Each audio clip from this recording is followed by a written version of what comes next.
A woman from Australia left home and disappeared without a trace, leaving her husband and 2 children alone. Relatives tried to contact her, but after several weeks of unsuccessful attempts they decided to contact the police. They conducted an investigation and came to the conclusion that the woman was not in danger, and she had the right to decide her own destiny. Since then, she has never contacted her family, and only 40 years later they all learned the shocking truth. Lynette Jo Dawson was born on May 5, 1948 in New South Wales, Australia. She grew up in a large loving family. She had 2 brothers and a sister. Together with their parents, they lived in a small town, Clovelly, which is essentially a suburb of Sydney. Lynette was a cheerful child with many friends and always wanted to help her loved ones. Her parents decided to send her to the Sydney Girls' School, as they believed that this institution would be the best choice for her. The school often hosted Sydney Boys High School co-ed events, and in 1965, at one of these, Lynette met a guy named Chris Dawson. They were 16 years old and soon the couple began dating. After graduating from school, Lynette decided to get a medical education. She wanted to help people, so she chose the profession of nurse. At the same time, she took a part-time job at a child care center. When Chris and Lynette were 21 years old, they decided to get married. The couple married in 1970 and the newlyweds moved to a northern suburb of Sydney called Bayview. There the woman got a job at a local hospital. Chris was active in sports and played rugby professionally from 1972. He had a twin brother named Paul, with whom he was on the same sports team. Later, they both decided to end their professional careers and became physical education coaches at a Sydney school. Chris and Lynette dreamed of a big family, but for a long time they were unable to have children. After 6 years of unsuccessful attempts, they began to think about taking the child from the orphanage. But Lynette still became pregnant. The couple had their first daughter, and soon the second appeared. Lynette and Chris were happy to finally have children. Their family seemed exemplary to their relatives and friends, but soon the first alarm bells began to appear in this rosy picture. Lynette's acquaintances began to periodically notice bruises and beatings on her body. The woman answered all questions that there was nothing serious about it. And they don't have to worry about it. Lynette's friends were worried about her, but did not perceive what was happening as something truly terrible. At that time in Australia, domestic violence was not considered a serious crime in the eyes of much of society. In addition, everyone who knew Chris considered him a loving husband and caring father who never showed signs of aggression and was a positive person. Therefore, friends tried not to interfere in their marriage and hoped that the spouses would solve their problems. But the relationship between Lynette and Chris only continued to deteriorate. The woman noticed that her husband had lost interest in her and was worried about the future of their family. A few years after the birth of their daughters, they decided to use the services of a nanny. The man offered this job to one of the students at his school, 15-year-old Beth McNally. However, the girl did not last long at this part-time job. She twice witnessed Chris raise his hand to Lynette, which is why she decided to leave. After this, Chris offered this job to another of his students, 16-year-old Joan Curtis.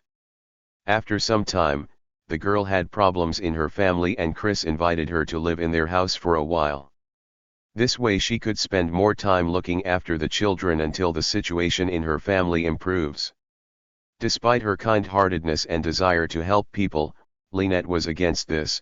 The woman was very concerned about the problems of her own family, and did not want someone else to be constantly present in their house. However, Chris insisted and in October 1981, Joanne moved in with them. The girl lived with them for about a month, until Lynette discovered that her husband was sleeping with Joan. For the woman, this was a real shock and another blow to their marriage. She kicked this girl out of the house, but decided not to divorce Chris. Lynette strove to save their family for the sake of the children and continued to love her husband, despite his actions. Just a few months later, 2 days before Christmas, 1981, another shock awaited Lynette. Chris left her a note telling her that he was leaving the family. He wrote that he and Joanne would move to another city and asked his wife not to make him look bad in front of the children. Lynette was devastated by this news, but within a few days another surprise awaited her. Chris returned home because Joanne changed her mind about running away with him to another city and asked him to take her back. With all this, Chris spent New Year's Eve with Joan, leaving his wife and children alone. Joanne had by then moved into her brother Chris's house, which was located on the same street. Despite everything that was happening, Lynette wanted to keep their family together so that this wouldn't happen, so she decided to sign up for family therapy. Chris was against this idea, but she managed to persuade him. She saw a specialist just after the new year, and the therapy seemed to have a positive effect on their relationship. Chris began to devote more time to his wife, and showed a desire to fix everything. On January 8, 1982, Lynette called her mother and told her that family therapy was going well. They also agreed to meet her and other relatives at a local beach the next day. At the same time, the mother thought that her daughter's speech sounded slightly unintelligible, as if Lynette was drunk. The woman explained this by saying that Chris had prepared her some kind of alcoholic drink. The next day, relatives waited for Lynette on the beach, but she never came. They called her home and Chris said he had dropped his wife off at the bus stop that morning. She was about to go to the store to return clothes that didn't fit her. The woman never came home, and the relatives began to worry. In the evening, Chris called Lynette's mother and told her that his wife had contacted him by phone. She stated that due to problems in their marriage, she decided to spend some time away from home and collect her thoughts. The woman added that she planned to stay with her friends. Her relatives considered what was happening strange, because they were aware of the problems that had been accumulating for years between the spouses, but still could not imagine that Lynette would leave two daughters. She loved her children more than anything in the world and never once mentioned that she was considering moving away. Days passed and Lynette still did not contact her family, which only added to the anxiety. On January 12, Chris told them that Lynette had called their home numbers and said she was fine. Since then, the man said several times that she called him on the phone. He also told her relatives that his wife used her bank card. Despite this, relatives continued to doubt that everything was fine with Lynette. She did not know how to drive a car and did not take with her absolutely any things that she might need for life. The woman even left cash, which was hidden at her home in case of an emergency. 3 weeks later, eldest daughter Lynette started first grade as the Australian school year begins in January. But the woman missed this event, which caused even more concern among her relatives. They were almost certain that something bad had happened to her, but Chris said that she continued to call home regularly, and the last such call was at the end of January. Since then, the woman has not been in touch, and on February 18, 6 weeks after Lynette left home, the husband contacted the police. He wrote a missing person report and expressed suspicion that, amid all the problems in their marriage, Lynette could have joined some kind of religious organization or even a sect. Her relatives denied this possibility, since the woman was not religious and did not go to church. The police began searching, but they had absolutely no leads. Lynette's mother and the rest of her family were sure that she would never leave home without giving up her evening meals. Therefore, they assumed that the woman had been kidnapped or some other tragedy had happened to her. Despite this, the police concluded that Lynette had indeed left the house, since they had no evidence to the contrary. They tried to find her for some more time and then closed the investigation. Chris published a message for Lynette in the local newspaper, urging her to return home. He wrote that he loved her and was looking forward to her call. The man also called all her friends, trying to find out at least some information about the whereabouts of his wife. Despite his determination to find Lynette, Chris divorced her a year after her disappearance. And the very next year he married Joan Curtis, his mistress and former student. It was then revealed that she moved in with Chris on January 10, 1982, the day after Lynette disappeared. Joanne became her daughter's stepmother, and Chris, not wanting to traumatize the children with stories about their mother's disappearance, told his daughters that Joanne was their real mother. Lynette's relatives were not happy with what was happening, but they could not influence it in any way. They stopped relying on the police because they had long suspended the investigation due to a complete lack of leads. However, they initially did not even try to interrogate all her relatives and friends. The case was abandoned almost immediately and a full-fledged investigation began. Chris and Joanne moved to Queensland with their children after selling their old home. The man almost completely broke off contact with his ex-wife's relatives, only occasionally calling her mother. Chris and Joan later had a daughter. 6 years have passed since then, and during all this time Lynette has not been in touch.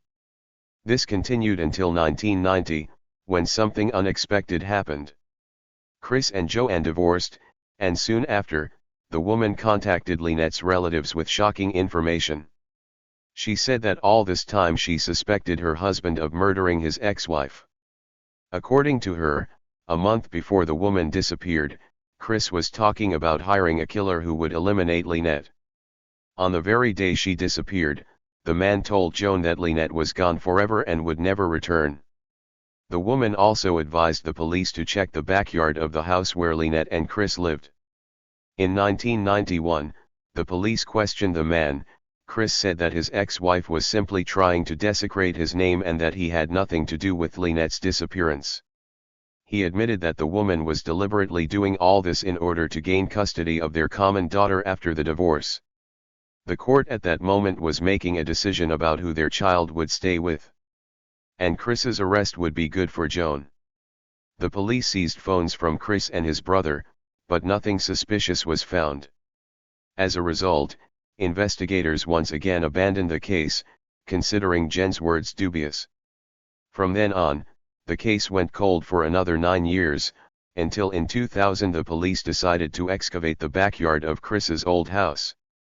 But there was one nuance here too. Due to the lack of sufficient funding, they decided to excavate only the area around the pool. This area was chosen after police spoke with the new owners of the house. According to them, during the sale, Chris persistently asked if they were planning to change anything in this particular place.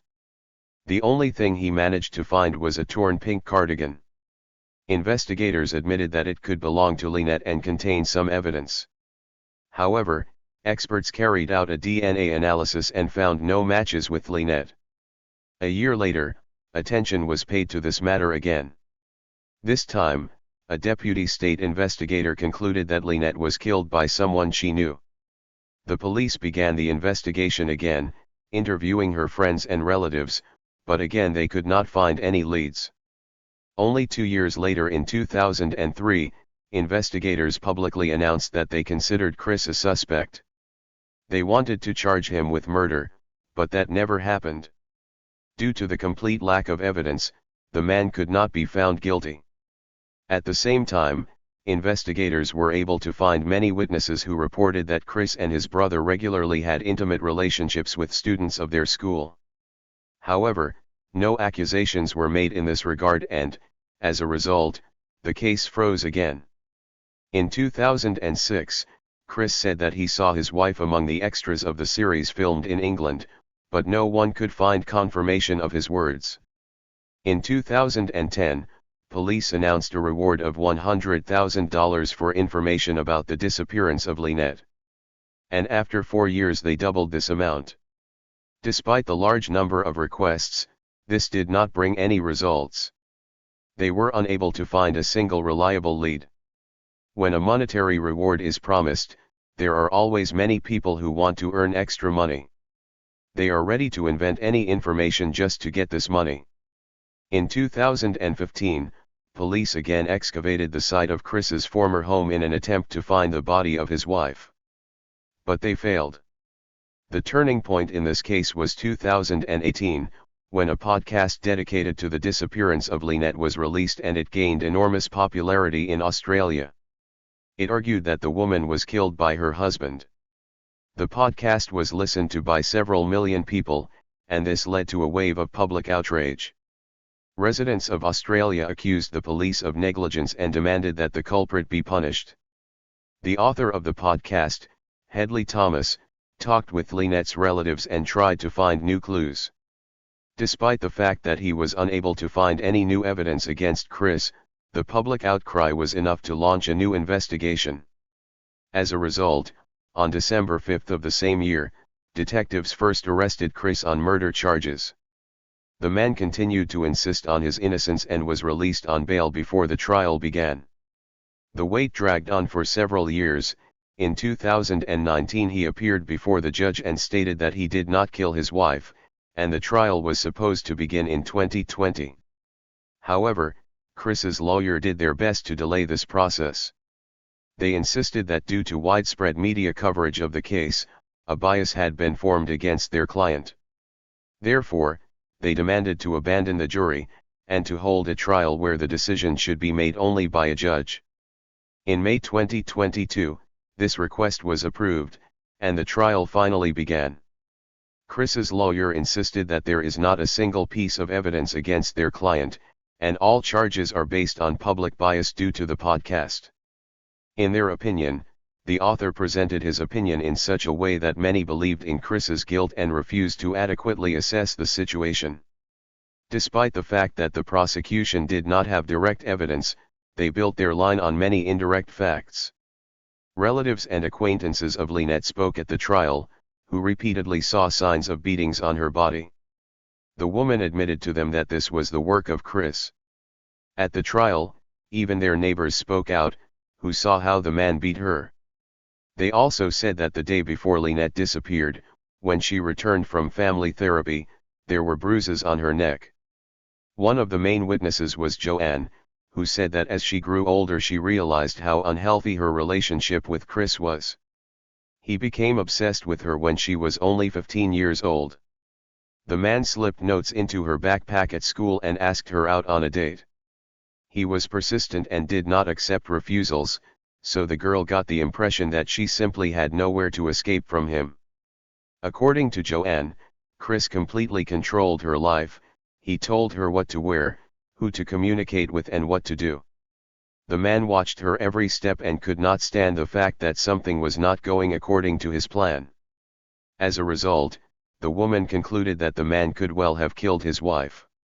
According to the prosecution, Chris had long wanted to end this marriage. But in a divorce, he would lose part of his property and custody of his children, so the man decided to kill Lynette and arrange her disappearance. In addition, he also sought to get rid of her so that the woman would not interfere with his relationship with Joan. Chris's lawyers, in turn, insisted that Joanne came up with all this to deliberately denigrate her ex-husband. They also called several witnesses who claimed to have seen Lynette several years after her disappearance. These testimonies became the main support of the defense, but they did not have any confirmation of the witnesses' words. The prosecution believed that these testimonies were simply made up. If Lynette had been alive, over all these years she would have contacted her relatives and daughters. As for the calls that Chris allegedly received in the first month of her disappearance, no evidence of their existence could be found. The prosecution insisted that at that time the woman was already dead, and the man made it all up to convince Lynette's relatives that everything was fine with her. In their opinion, Chris killed the woman on January 9, took the body to an unknown location and hid it. Due to the fact that in those years the police were negligent in their work, no full-fledged investigation was carried out, although the motives of the killer were always on the surface.